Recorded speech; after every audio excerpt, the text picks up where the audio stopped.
जय हिंद दोस्तों आज के लेक्चर में हम सामान्य विज्ञान के टॉप 10 क्वेश्चन डिस्कस करेंगे जो आपके काफ़ी महत्वपूर्ण क्वेश्चन हैं। यानी इस टाइप के क्वेश्चन आपके बार बार एग्जामों में पूछे जा रहे हैं। तो चलिए स्टार्ट करते। देखिए आपके सामने क्वेश्चन नंबर फर्स्ट आ चुका है, इसको आप लोग सॉल्व करिए। देखिए क्वेश्चन क्या है, सपाट अस्थियाँ कहाँ होती हैं। यानी सपाट अस्थियाँ कहाँ पाई जाती हैं आपको बताना है। टांगों में, खोपड़ी में, छाती में या गर्दन में। तो इसका सही आंसर क्या होगा फ्रेंड्स, आप लोग कमेंट बॉक्स में कमेंट करिए। तो इसका सही आंसर हो जाएगा ऑप्शन बी, खोपड़ी में। यानी खोपड़ी में सपाट अस्थियां पाई जाती हैं। और कहाँ पाई जाती हैं तो आप लोग नोट कर लीजिएगा, इसके पुला में। किसमें? इसके पुला में सपाट अस्थियां पाई जाती हैं। तो चलिए फ्रेंड अब क्वेश्चन नंबर दूसरा सॉल्व करते हैं, जो कि बहुत ही प्यारा क्वेश्चन है। निम्नलिखित में से कौन सी एक ग्रंथि नहीं है। यानी कौन सी एक ग्रंथि नहीं है आपको बताना है। जठर, यकृत, अग्नाशय या थायराइड। ठीक है, तो आपका इसका आंसर दीजिए आप लोग क्वेश्चन नंबर 2 का। तो इसका सही आंसर हो जाएगा ऑप्शन ए, जठर क्या है, एक ग्रंथि नहीं है। अब देखिएगा, अगर यकृत के यानी जिगर के बारे में कुछ जानना चाहते हैं तो ध्यान दीजिएगा। जिगर ये क्या है, सबसे बड़ी ग्रंथि है। क्या है? सबसे बड़ी ग्रंथि है। उसके बाद अग्नाशय, तो ये फ्रेंड्स आपकी एक मिश्रित ग्रंथि है। क्या है? एक मिश्रित ग्रंथि है। कौन? अग्नाशय। ठीक है। थायराइड, थायराइड के बारे में अगर जानना चाहते हैं तो ये सबसे बड़ी अंतःस्रावित ग्रंथि है। कैसी है? सबसे बड़ी अंतःस्रावित ग्रंथि है थायराइड। ठीक है फ्रेंड्स। तो अब देखिएगा इस क्वेश्चन का आंसर तो आपको पता ही है, ए हो गया। यानी जठर ये क्या है, एक ग्रंथि नहीं है। तो चलिए फ्रेंड अब क्वेश्चन नंबर तीसरा सॉल्व करते हैं, जो कि बहुत ही प्यारा क्वेश्चन है। इसको भी आप लोग देखिए। क्वेश्चन क्या है, रक्त में पाई जाने वाली धातु है। तो रक्त में कौन सी धातु पाई जाती है आपको बताना है। सोडियम, कैल्शियम, जिंक, जस्ता या लोहा। तो इसका सही आंसर क्या होगा फ्रेंड्स, आप लोग कमेंट बॉक्स में कमेंट करिए। तो इसका सही आंसर हो जाएगा ऑप्शन डी, लोहा। यानी रक्त में जो पाया जाता है वो लोहा पाया जाता है। ठीक है फ्रेंड्स, यानी आयरन पाया जाता है।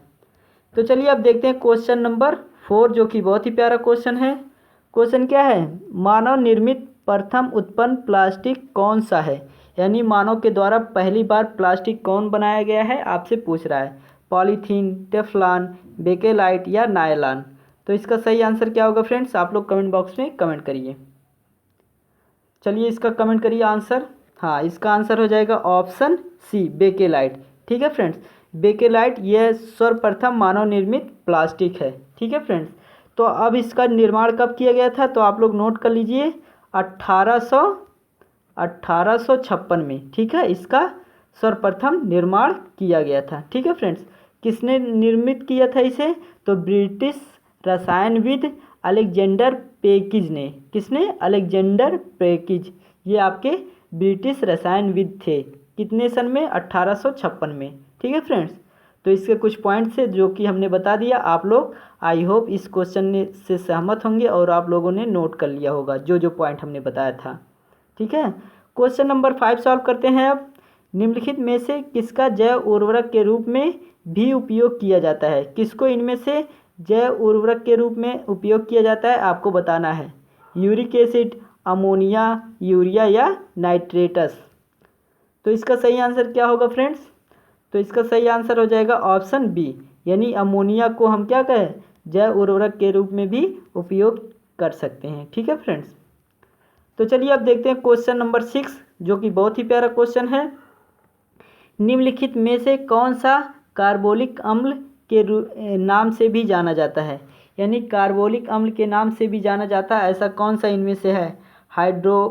हाइड्रोक्साइड या फिनॉल, गंधक अम्ल या एथेनॉल। तो इसका सही आंसर क्या होगा, इसका सही आंसर हो जाएगा ऑप्शन बी, फिनाल। फिनाल को हम कार्बोलिक अम्ल के नाम से भी जानते हैं। ठीक है। चलिए अब देखते हैं। अब देखिए एक पॉइंट और नोट कर लीजिएगा। अगर आप लोग फिनाल का रासायनिक सूत्र जानना चाहते हैं तो इसका होता है C6H5OH। ठीक है, किसका? फिनाल का रासायनिक सूत्र होता है। तो चलिए अब देखते हैं क्वेश्चन नंबर 7, जो कि बहुत ही अच्छा क्वेश्चन है। अंगूर में सबसे प्रचुर मात्रा में कौन सा अम्ल पाया जाता है। अंगूर में सबसे प्रचुर मात्रा में कौन सा अम्ल पाया जाता है आपको बताना है। फार्मिक अम्ल, एस्कॉर्बिक अम्ल, टार्टरिक अम्ल या ऑक्जेलिक अम्ल। तो सही आंसर क्या होगा फ्रेंड्स? तो सही आंसर हो जाएगा ऑप्शन सी, टार्टरिक अम्ल। किसमें? अंगूर में पाया जाता है। ठीक है फ्रेंड्स, जिस कारण अंगूर से शराब भी बनाया जाता है, यानी वाइन शराब बनाया जाता है। ठीक है, किससे? अंगूर से ही। तो चलिए अब देखिए फ्रेंड्स, अगर इसका आप लोग रासायनिक सूत्र जानना चाहते हैं तो इसका रासायनिक सूत्र क्या होता है? C4H6O6। इसका टार्टरिक अम्ल का रासायनिक सूत्र होता है C4H6O6। ठीक है फ्रेंड्स, तो चलिए अब देखते हैं फार्मिक अम्ल। तो ये फार्मिक अम्ल आपके लाल चींटी में पाया जाता है। किस में पाया जाता है? लाल चींटी में। अगर इसका आप लोग सूत्र जानना चाहते हैं, रासायनिक सूत्र, तो CH2O2 होता है। ठीक है फ्रेंड्स, तो चलिए अब एस्कॉर्बिक एसिड के बारे में जान लेते हैं। तो एस्कॉर्बिक एसिड, ठीक है, ये देखिए, इसको आप लोग विटामिन सी, इसी को ही एस्कॉर्बिक एसिड कहते हैं।